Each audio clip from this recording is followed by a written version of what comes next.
So what happens when the person you are today, right now, clashes with the person you were recorded as being at birth? We're about to unpack a huge case from the Philippines that basically puts identity itself on trial.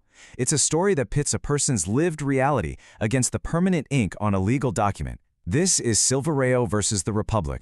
Now get this. This question, when is a man and when is a woman, wasn't asked by philosophers in some ancient text. It was asked by the Supreme Court of the Philippines, and it is the absolute heart of this case. It's a question that really pushed the boundaries of identity, medicine, and the law itself.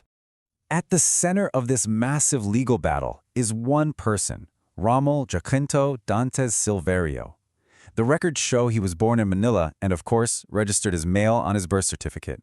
But from the very beginning, he always felt, thought, and acted like a girl, feeling trapped in a body that just didn't match who he was inside. Before this ever became a landmark legal case, it was a deeply personal journey.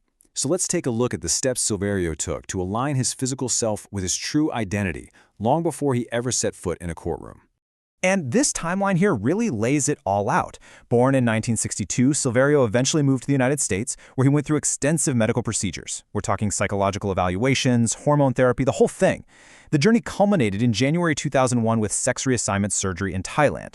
It was only after all of that, after completing this physical transition, that he decided to make his legal identity match his new reality, filing a petition in court in late 2002. So what was Silverio actually asking the court to do? Well, the request was pretty straightforward, but legally, it was huge. He wanted to change two key things on his birth certificate: his first name from Rommel Jacinto to Mely, and his sex from male to female. And you know what? At first, it looked like he was going to get his wish. The case went to a regional trial court, and they took a remarkably empathetic view. Their decision was grounded in these ideas of justice and equity. And just listen to the language the court used here. The judge said that Silverio's situation was a misfortune, not of his own doing, and that it shouldn't be held against him.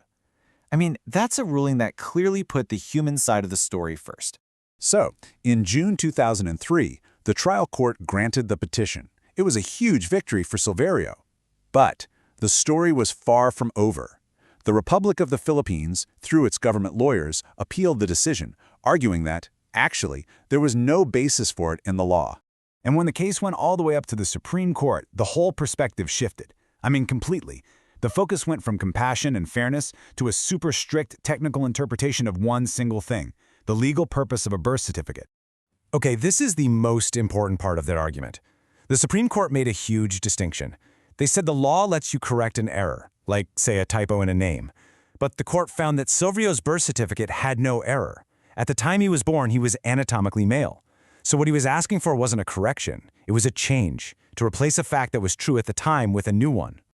And this quote right here, it gets to the very heart of the court's thinking. They basically said a birth certificate is not meant to be a dynamic document that reflects who you are today. No, its legal purpose is to be a static, historical record of the facts exactly as they were at the moment you were born. Think of it like this. The court saw the birth certificate as a historical snapshot, not a current social media profile.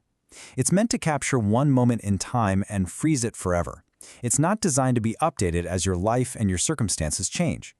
This led the court to a really narrow definition of legal sex.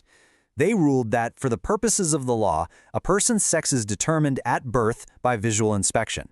And unless that first look was a mistake, the entry on the birth certificate is, under the laws that exist right now, unchangeable, immutable.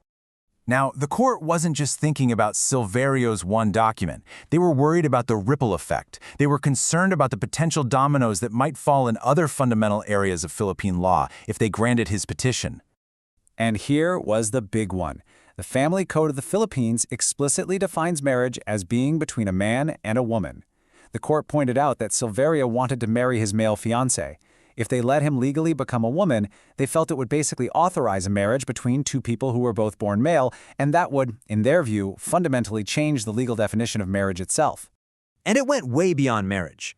The court saw this cascade of potential problems. Think about labor laws that give special protections to women, like maternity leave. How would that work? Or what about certain crimes where gender is a key element?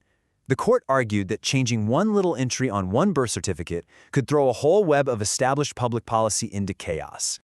So if the courts couldn't help Silverio, who could? Well, the Supreme Court was very, very clear on this. They drew a hard line in the sand about their job versus the job of the other branches of government. This quote pretty much says it all. The court saw Silverio's request as asking them to create a whole new legal status out of thin air. And they said, look, our job is to interpret the laws that are written. It's not our job to write new ones from the bench. So let's just trace their final line of reasoning. Step 1. Silverio's situation is a brand new issue for the legal system. Step 2. There's absolutely no law on the books in the Philippines that even acknowledges sex reassignment. Step 3. Courts can't just invent a law to fill that gap. And so, Step 4. The responsibility to create a law like that, if one should exist, belongs to Congress, the legislature, not them. And with that, the final verdict came down. The Supreme Court denied Silverio's petition. The original entries on his birth certificate, Rommel Jacinto and Mely, had to stay. And so this entire case leaves us with this huge lingering question, right? It's a question at the intersection of law, identity, and time itself. Should our most basic legal documents be a permanent record of the moment we're born, or should they be flexible enough to reflect the life we actually go on to live? The Supreme Court drew a very clear line, but you can bet the conversation it started is far from over.